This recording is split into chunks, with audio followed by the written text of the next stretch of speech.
Welcome back. High Court has taken suo cognizance with regards to the judgments unavailable on the records, though the operative parts of the orders was pronounced by the ex-president of Goa Administrative Tribunal. The High Court has found that the former president of the Goa Administrative Tribunal, Jaiwant Parab, pronounced operative part of the orders in some cases and retired without placing complete judgments on the records. The High Court has issued notice to the state government. The High Court in its order has cleared that suo motu cognizance in the case is on the basis of complaints received regarding absence of some judgments on records. The operative part of these verdicts was pronounced by the ex-president of Goa Administrative Tribunal, Jaiwant Parab. The High Court observed that Jaiwant Parab retired without putting complete judgments on record. The High Court has issued notice to the state government and has directed to file its reply by 7th April. The court has also appointed an amicus curiae to assist the court in the matter. Reporter Mukesh Kumar for Prudent. Yet another arrest in illegal mining case. Crime branch arrested Robert Gonsalves in connection with Frost International case of exporting ore by producing fake documents. He is sent to 3-day police remand. Gonsalves was an employee of Mines Department and was behind bars in a murder case. 2 more persons have been already arrested by the crime branch. Sources say more arrests are possible. Crime branch arrested Robert Gonsalves in connection with the Frost International for exporting ore by producing fake documents. He is sent to 3 days police remand.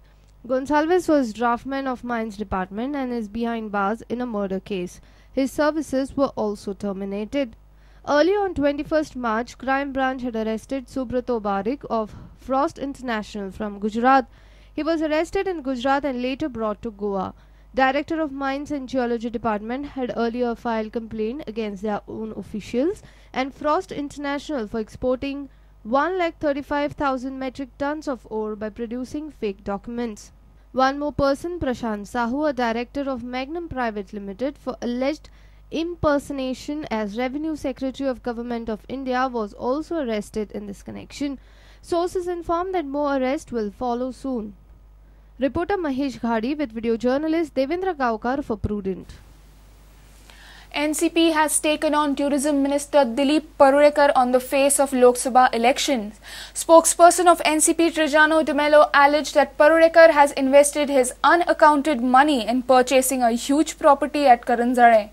Trajano said the property is undervalued by causing loss to state exchequer. NCP took a cue from CM's statement and interpreted it as acceptance of defeat on both seats in Goa. आणि गोयीचो मुख्यमंत्री सांगता 2 सीटाची आमकां गरज ना. Central जाले म्हणून ह्या 2 सीटाचेर ना. That means the chief minister has conceded defeat in Goa on both the seats. With this type of facilities is nothing less than 1,20,000 per square meter. And 80,000 doshi with all these facilities into 220 square meters comes to 1,76 lakh. So this is nothing short of an act of defrauding the state exchequer. This property is purchased after sunburn at Bagator, where he has worked as a supervisor. I have got photographs on my mobile, which I will show it to you all, how he has worked there, and at Kandoli Music Festival. NCP and Congress have decided to contest election together. However, they criticized GPCC President John Fernandez. They said they are not concerned about John and their main aim is to win both seats for Lok Sabha. The attitude of John, of how he was talking, was appearing to be that he is a BJP agent. But when his senior colleagues also came out with an appeal, he remained silent.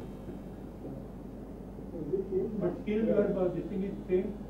What is he saying? No, he has totally changed or still he is like that? Now we are not bothered about John, we are bothered about getting both the candidates elected. Senior reporter Laukik Shilkar with video journalist Chetan Gawas for Prudent.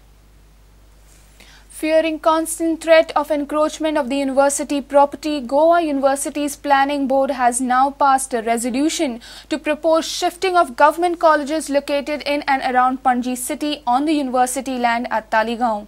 Board claims that these colleges will make the campus more vibrant with the mix of students.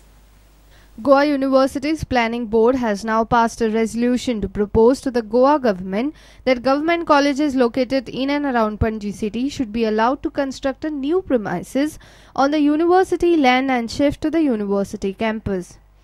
Board said that government institutions of higher education affiliated to Goa University will also be able to utilize common facilities at the varsity like conference halls, library, etc. Goa University's Registrar Jaiwant Parab says that proposal will help in better utilization of university's premises. State government can use existing buildings where these government colleges are located to house government departments. Shifting colleges to Goa University premises will make campus more vibrant with mix of students. The minutes of Planning Board meeting read as Vice Chancellor states appropriate decision required to be taken about campus development and plan for utilizing land available. Member says there is a constant threat of encroachment of university property. The Planning Board has also resolved to seek more funds from the state government. The Planning Board has also decided that Goa University should add floors to its existing buildings to make better use of campus, as most of the construction is single-story at Goa University at present. Bureau Report, Prudent. Let's take a short break. Stay tuned.